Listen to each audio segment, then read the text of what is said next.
The LONGBOX CRUSADE presents Monthly Monday Movie Muckabout because the podcasting world needs another movie review show. I am Rick, also known as Not Jeff from Jeff and Rick Presents, and I love movies. I've got this huge collection of movies, and I love to talk to people about movies. It's what I do. So sometimes I find people who haven't found a movie that I call a classic, but they haven't seen yet. So I invite them on my show, and we talk about it. That's it. That's what we do. And this week, I am so excited. I have got one of my favorite current comic book writers on the show. This is really awesome for me. Luckily, I live in Portland, so I've met him before, but I have got Mark Russell, the comic book writer famous for his DC stories, The Flintstones, Snagglepuss Exit Stage Left, Wonder Twins, Swamp Thing, Superman vs. Imperious Rex, also Second Coming and Red Sonja. Mark, how are you doing, sir? I'm doing just fine, thanks. Thank you so much for being on the show. Like I said, I've kind of listed off a lot of my favorite comics. I know you've done more than that. Just these are the ones that I've picked up and that I could really quickly rattle off and before I bored everybody. But I'm a big fan of what you do in writing world and comic books. Tell them, besides that, tell us a little bit about yourself. Oh, well, that you just rattled off probably about 6 years of my life. So that's a pretty good start. I also do some creator-owned properties like Billionaire Island and Second Coming, which I did for Ahoy. But that's pretty much all I do is sit around and write comic books. It's what I've done for the last 5 years anyway. I've also written a couple of books that are not comic books, but just regular prose books, nonfiction, both about the Bible. One called God is Disappointed in You, which is basically just a retelling of the Bible in modern language, kind of seen through my prism. And then one called Apocrypha Now, which is about ancient Jewish and Christian texts that didn't make it into the canonical Bible, but which are still really important to our understanding of Judeo-Christian teachings. So that's pretty much what I've done for the last 10 years. I mentioned Second Coming. I totally forgot about Billionaire Island, which is also a wonderful book from Ahoy Comics that I love. Yeah, your prose books, that does make sense of where you came from with Second Coming. That kind of fits in pretty nicely with how you presented that and everything else. But we won't get too far into that. Let's move over a little bit and talk about movies. Are you a movie lover?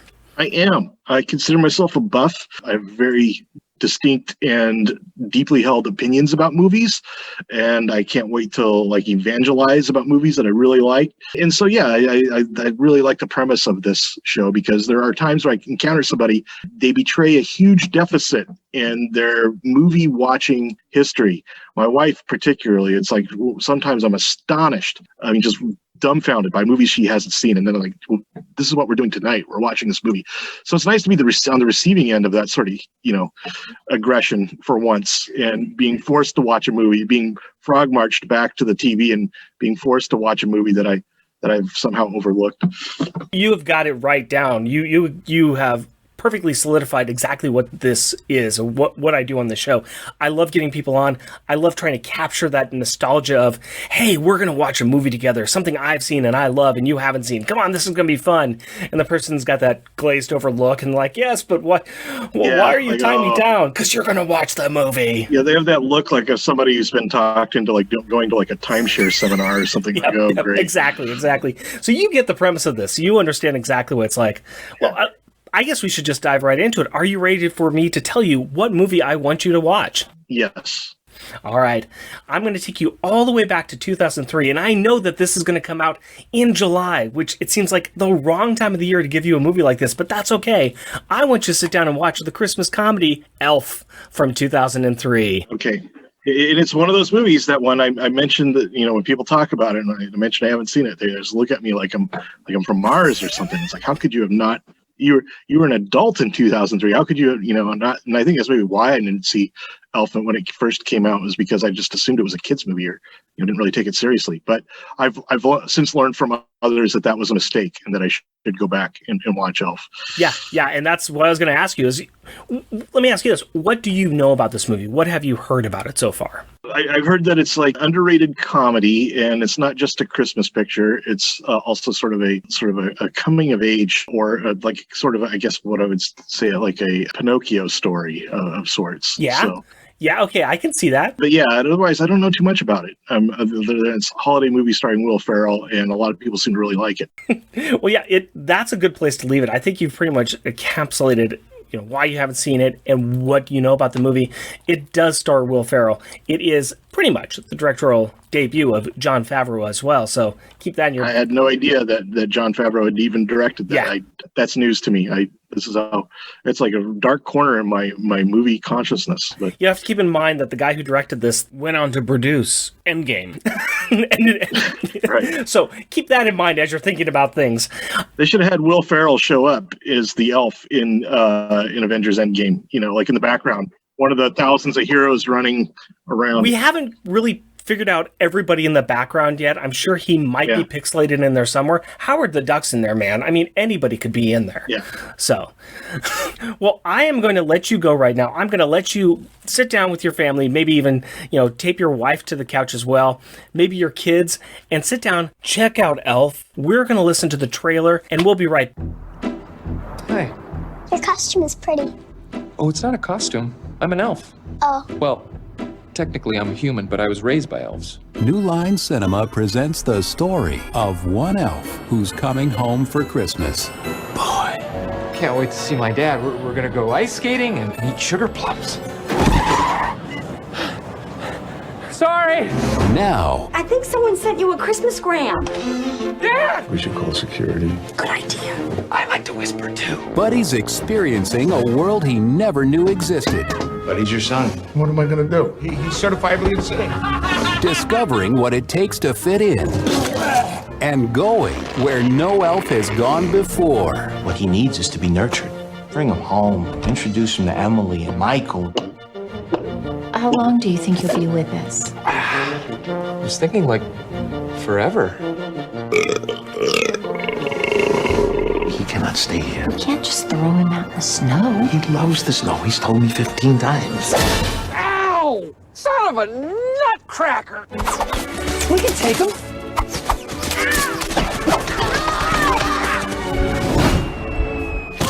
Where did you say you were from? This holiday season, I think you're beautiful and my tongue swells up when I am around you. get ready I planned out our whole day. I thought maybe we could make gingerbread houses and maybe even hold hands. for a tall tale How are we gonna get the star on top? of elfish proportions. I got it. Will Ferrell, Okay, people, Santa's coming to town. Oh my God! I know him. Elf, Do you remember me? Dude, I didn't recognize I know, I'm in work clothes. I didn't know you had elves here. You're hilarious, my friend. Did you have to borrow a reindeer to get down here? Hey, you feeling strong, my friend? Call me Elf one more time. He's an angry elf. Look at you! Ow! Buddy the elf, what's your favorite color? Put that down. And we are back. Now, for those of you that, for some reason, still have not seen Elf, let me give you a quick synopsis of what the film is about. One magical Christmas, a small boy at an orphanage sneaks into Santa's bag of toys and hitches a ride back to the North Pole. He is adopted by one of the elves and raised as one of their own. Obvious to everyone, except Buddy, is that he is human. One Christmas, Buddy is told of his true origin and encouraged to find his father, who never knew he existed, in New York City. Walter Hobbs is not a pleasant man. He, as Santa put it, is on the naughty list. He does not spend time with his family, he makes mean decisions at work, and he just does not understand, believe, or get this new son that has just appeared in his life.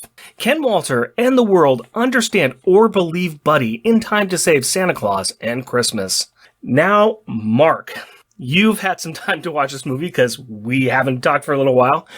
What was your first impression in watching this movie? I think my first impression was that this seems kind of old to me, even though it was only made about 15 years ago. And I think the reason why it seemed kind of dated to me at first was because it had such optimism.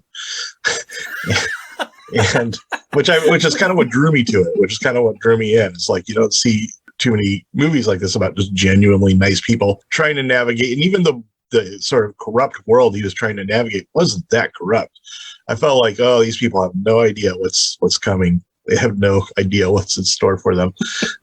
But that was, to me, part of its charm. I can agree with that. I had to look for a second because this is a 2003 movie. And so I wanted to say, well, yeah, they don't even have the negative or black feelings coming out of 9/11. But yeah, they do. This is a couple years after 9/11. That makes it even more amazing that there is this deep-seated hope. Right. And that the negativity, which now is even deeper. It's almost Pollyannic hopefulness, you know? Yeah, yeah. It's interesting that you bring that up because I hadn't really thought about it in that terms, that is what makes it more of that timeless quality, just that straight up hope.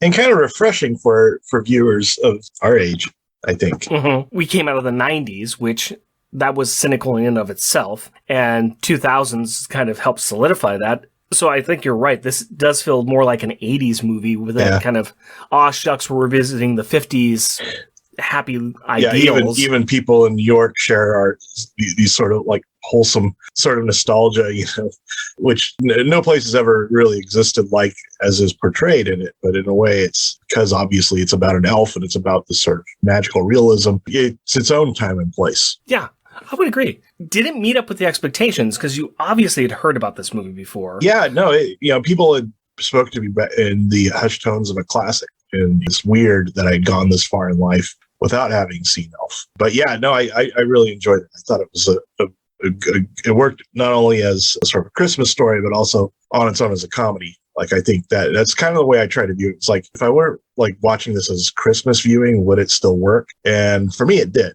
I thought it was a really well executed comedy. My wife, during the past year, and not during Christmas time, I want to say it was probably in October, actually, I was out of town, and she wanted to watch a movie, and she's like, well, let's watch Elf. And she was upset that she couldn't find it down in my movie collection. And she was very angry at me. I was like, well, it's not even Christmas time. And she likes the movie that much that she wants to watch it even outside of the season. So I think you were correct about that being a broad comedy and not just a holiday movie. But yeah, you're right. It reminds me of the sort of broad comedies we used to watch all the time in the 80s, and where even the bad people are not that bad. Like, you're not terribly scared of the burglars in Home Alone. You know, you're not worried about them like torturing or murdering anybody.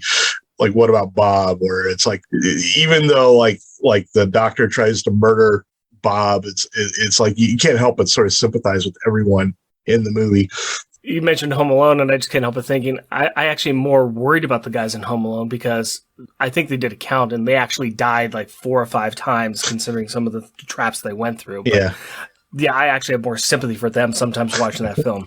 Let's talk about some of the characters in this, and I think we got to start off with Buddy. Here is one of Will Ferrell's first real big lead roles that he had. And he comes out of the gate swinging. Yeah, we knew him in SNL at this point in time, but lifting this entire comedy on his shoulders at the time seemed kind of amazing. How do you think he did? Well, I think he just leaned into the character. I think where a lot of actors might have think, well, okay, I got to give this character some depth. I got to like round it out a little bit. How does he grow?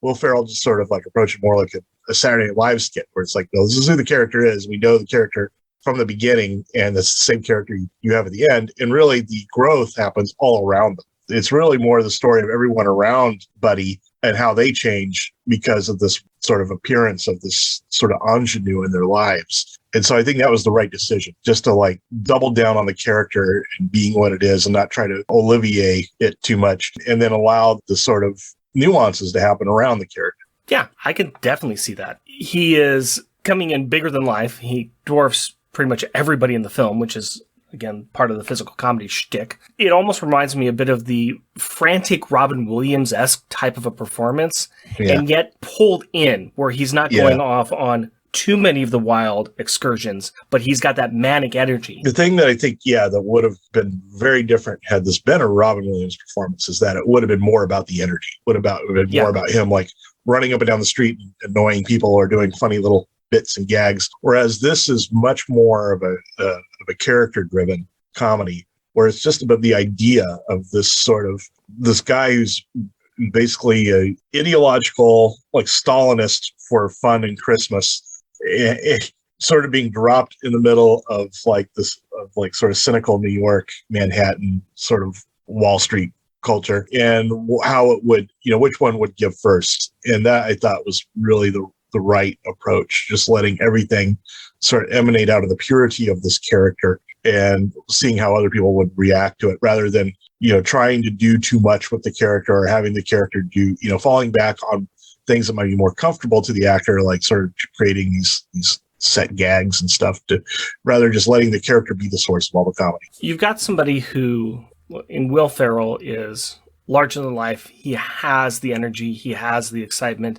And the other comedy heavyweights you've got in this film are Ed Asner, and of course, Bob Newhart. And Bob Newhart was fantastic. Yeah, Bob Newhart, especially though, his type of humor is more of the low-key, everyman, quiet. And matched up with Will Ferrell, I think that was an amazing pairing because you still get the comedy genius that is Bob Newhart with this barely contained energy within Will Ferrell. Yeah, right. It's the polar opposite, but in the same culture. It's like he's this understated sort of like trying to say things between the lines and, being sort of like the Bob Newhart's, I would describe Bob Newhart's comedy as being like the only sane man in the room.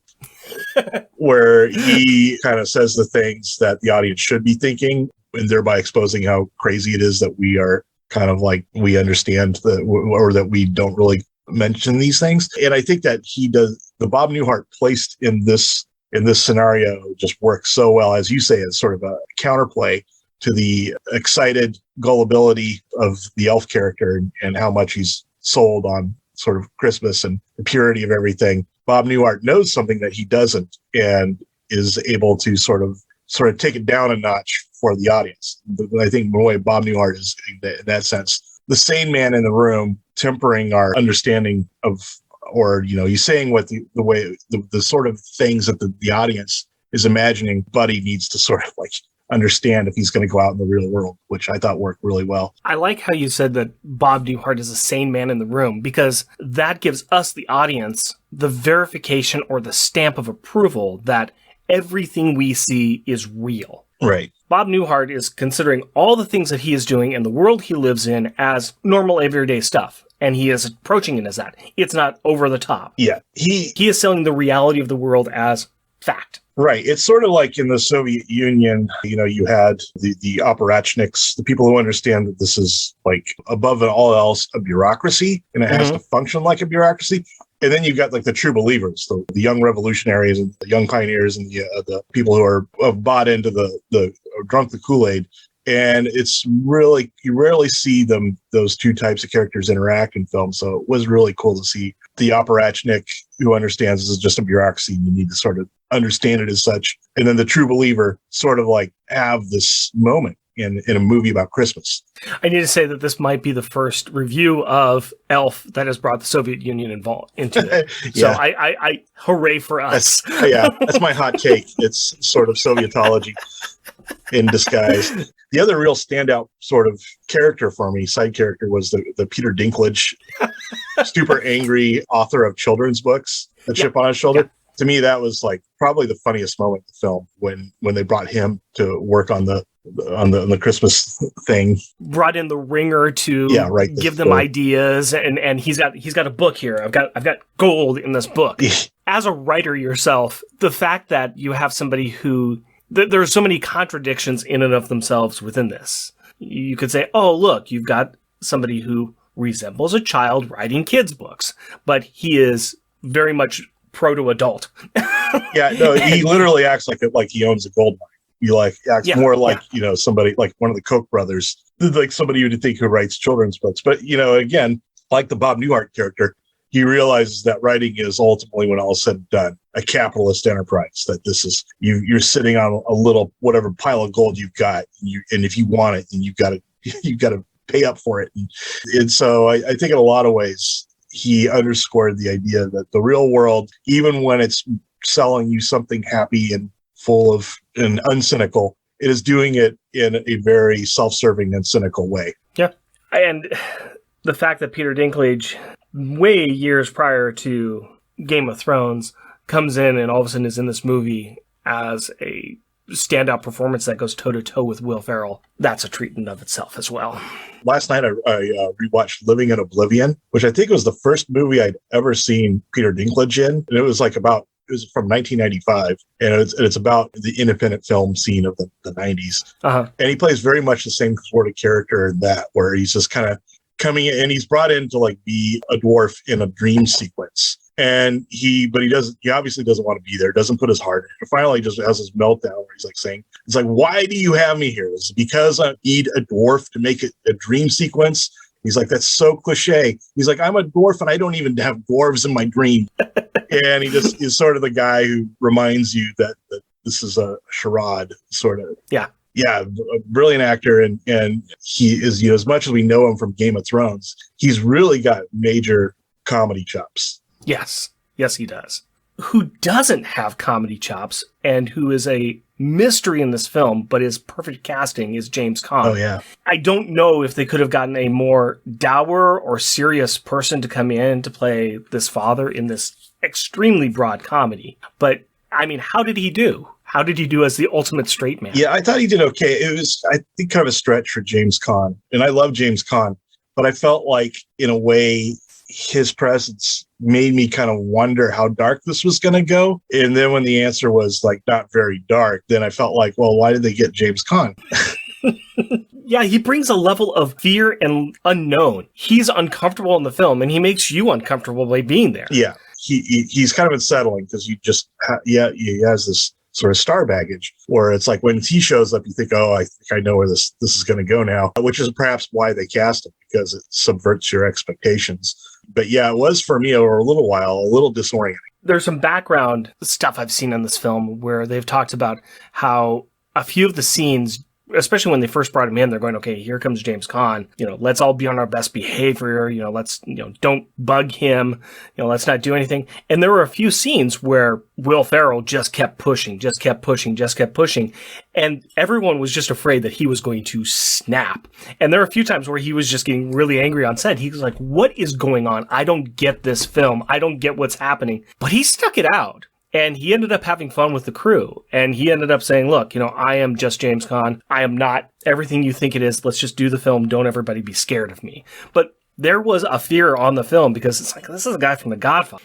Is he going to snap at us? Is there going to be a problem? Yeah. I just, from a dramatic perspective, I just thought, okay, well, there's going to be a moment where they take this story, they take this elevator down a floor, which changes my perception of this universe entirely. But that never happened. The elevator never went. There are a couple of scenes where it almost does. It starts to. One is where he is, I think it's right after he gets him out of jail, and they're walking down, and he's like, well, you're my dad. And he pushes Will Ferrell up against the wall, and he gets in his face. It's like, oh, okay, there's a little bit of that.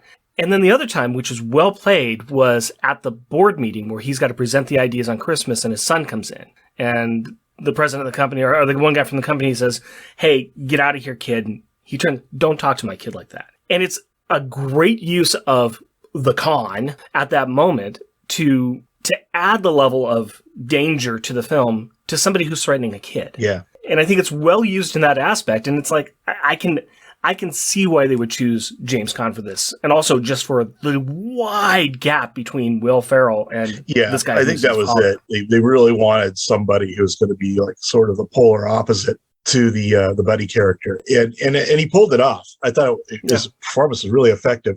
It's just internally with me, because of his star baggage, I was disoriented for a little while. It took me a little while to buy into like the idea that no, this isn't going to go the direction that I would assume it would go, because James Caan's in it. It's going to go its own way. It's going to go the way it's paved for itself. Well, and also we could say James Caan being the editor of children's books, that's a stretch in and of itself as well. But I love the idea. It was like one of my favorite sort of conceits of the film, is that like the children books industry is like this cutthroat industry full of it's run more, sort of like how I would imagine like the fossil fuel industry or the something like that, like diamond sellers or something. They're selling blood diamonds. The next thing that happens at this company is they get Baldwin's character in from Glenn Ross to do the coffee speech on them. And so that's the next thing that happens. We just don't see it. This is one of the first films that Jon Favreau made. This is the first really commercially acceptable film that he actually got out there. What do you think about that as far as just an early director, his early effort that he's actually got with this comedy film? I think it was a good choice because early in your career, you want to do something that's distinctive, something that's not going to maybe be successful, but fit seamlessly and forgettably into the canon of other rom-coms or other police procedurals. You want to do something that's not only a unique flavor, but kind of fits in its own genre a little bit. And I think that that's what Elf did for him. It was really sort of a distinctive picture so that when somebody says he's the guy who directed Elf, everyone kind of knows what that means. Everyone goes, oh, okay, I know what this flavor is. I know what to expect now. Whereas, there's a million other movies that might have also been successful where if you said this was the director of, that movie, it'd been like, well, that tells me nothing about them because this movie is indistinguishable from the 100 other genre movies that were also successful. We kind of been, for the most part, waxing poetic on this film. Is there anything that really didn't work for you? Or is there something that kind of sticks out with you and says, I'm not sure why they did that? I wouldn't say there was anything that didn't work. I felt like the end was a little cliche. The guy who does not actually believe in Christmas having to come out and believe in Christmas and him being the one saves Santa's life. To me, I was kind of broadcast well ahead. Part of it is like, well, yeah, but this is like a Christmas movie. And the idea is that kids are going to be watching. It doesn't have to have an unanticipated ending. It doesn't have to be Blue Velvet or something, And so I had to sort of remind myself that was probably just film snobbery. But at the same time, I felt like I saw it coming well ahead of time. And it felt like to me, if the movie kind of snoozed at all or just sort of sleepwalking through its plot, that would be the point at which it was, which is understandable because endings are hard and you have to sort of at once sort of satisfy all of the expectations the audience has and tie up all these loose ends. So to do that and to be surprising is really sort of extra hard. But to me, that would be my one criticism is that I just felt like the ending was a little too predictable. I could agree with that. I also agree with what you said, that in trying to make a film, especially one that has stood the test of time and that is accessible for everybody. This last Christmas, I found out that my parents had not seen Elf yet, and so I threw it on, and my mother loved it. My dad didn't, because my dad's a grouch. But that's beside the point. But it has to be accessible for everybody. Right. And it has to be something that anybody can walk into and not feel scared or afraid of at the same time. Yeah, it's predictable. But that, like you said, that's also what we kind of expect from a good Christmas movie. If you're watching as you described it, a broad comedy, that's what you're kind of in for. Yeah. So, it's a criticism within the scope of, my film snobbery, but not really within the scope of they made a really effective broad comedy, which is really hard to do. Yeah. Well, let me ask you, is there anything else that you really want to talk about? We've kind of been all over the board with the film. Is there anybody else or any other scenes that you want to talk about or discuss before we kind of wrap it up? You know what? I was also kind of really blown away by all the Christmas decorations that Buddy does. And to me, it was just from a set design perspective. It's like, wow, somebody really had to come up with all this stuff. And that was very impressed by that. The entire scenery of the movie, or all the sets in the movie, even back into the North Pole and how that's set up, the allusions to Rankin Bass style animation and feelings, to the over-the-top decorations at the department store and inside the house as well. It all goes into that feeling of Christmas. But you're right. It is huge, and they are selling Christmas, Christmas, Christmas, and also selling how much this is Buddy, that he is a representative for Christmas as an organization, as a company, as a product, right, and how he has to sell it every time. He can't be anywhere and not make it Christmas related. Yeah, outside the North Pole, all the locations of the film are pretty predictable real world places. The streets of New York, department store, their sort of upper middle class or lower upper class house. And yet they did a really good job with the set design of making these places sort of like beachheads for Buddy, where he's taken over, has turned these places into his own sort of world. The moment he establishes himself in a spot, it must be Christmas. I must be surrounded by Christmas. It's his own magic. And he always doubts himself. He's like, well, I can't do it as well as everybody else. You can't do it as well as an elf, maybe, but you're beyond the pale as far as a human goes. Yeah. With that, let me ask you the real big question we've got. How many full bags of Christmas-themed popcorn would you give this film? We do 1 to 5 here, no halvesies. What do you think of this film? I'm going to give it 4 bags of popcorn. I really liked it. It's a genre I am always a little uncomfortable with, and they did a good job of winning me over for this film. Like I said, I did feel like the ending was a little predictable, and it got a little too sort of middle-of-the-road Hollywood, but it doesn't change the fact that they did, which is maybe the hardest thing to do for me, which is to make a really funny and effective broad comedy and a Christmas movie to boot, which I'm always sort of a little trepidatious about going into a Christmas movie because I expect it to be, predictable and not very full of treacle and lacking substance. But this was good. I'm agreeing with you on the 4, and I will put it out here that in a few more years, this is probably going to turn into a 5 for me. Like you said, how timeless this movie feels and only being made the beginning of 2000 is amazing. And I think in a few more years, this is going to be really established. I think it already is close to being established as one of the quintessential Christmas movies. And I think that once we get even farther from its origin time, I think, and especially if we go farther down our current world's trajectory, we are going to be looking for movies like this, and it's going to become something of a treasure. So I can see this becoming even more important to me as a film as it goes forward. Right now, it's at a very strong 4, but I could see this one day becoming a 5 for me. Thank you very much for your time. I really appreciate this. I know that you're a busy person with all the comic books that you're writing. Is there anything that you got coming out now that you'd like to tell the folks about, or is there any of your works that you'd like to plug? Yeah, the trade for Not All Robots, the comic I did with AWA about a future where all the jobs are held by robots and every house has a robot that's sort of its breadwinner. That just came out recently. Also, there's a trade coming out with the first 5 issues of My Bad, my superhero comedy that I'm co-writing with Bryce Ingman from Ahoy Comics. And both One Star Squadron and Batman Urban Legend are out now, being published now by DC. So those are my plugs, I guess. I need to get the trade of My Bad. I seem to have missed that, unfortunately. One Star Squadron is a hoot. I'm enjoying the heck out of that. Thanks. And I do need to get caught up on the Batman one. That's another one that has slipped by me. Otherwise, I usually catch most of your books if I possibly can. Yeah, that one's a little weird because you're writing with a bunch of other writers, and there's 4 stories that are being serialized in the same issue. So it's not just your comic. Which is great because I get to read all these other writers and what they're doing and artists, and it's a really cool collection to be part of. But yeah, I'm writing the story about Batman and Ace. That's of the current run. That's the one I'm writing. Yeah, I definitely need to pick it up then. I didn't realize you were writing about Batman and Ace, and that's going to sell it to me even more. So, no, if you haven't checked out any of Mark Russell's work, I highly, highly recommend it. He is one of my favorite writers, and he's another guy here in Portland. I got to pull out all the books and some point in time, show up on your doorstep and say, hey, please sign all these.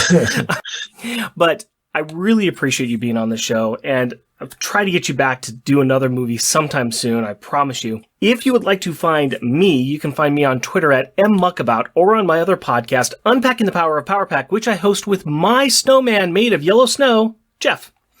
If you would like to be on the show, please feel free to contact me. You can reach me at jeffandrickpresent, all one word, at gmail.com. Big thank you to the LONGBOX CRUSADE for letting me use this wonderful attic of their headquarters.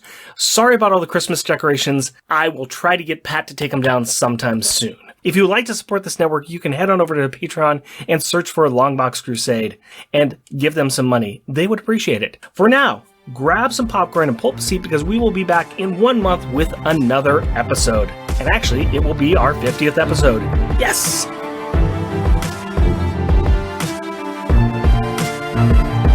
The music for this episode is Fall Back by musical genius Joe November. Check out his SoundCloud at JosephLin99. That's JOSEFLIN99.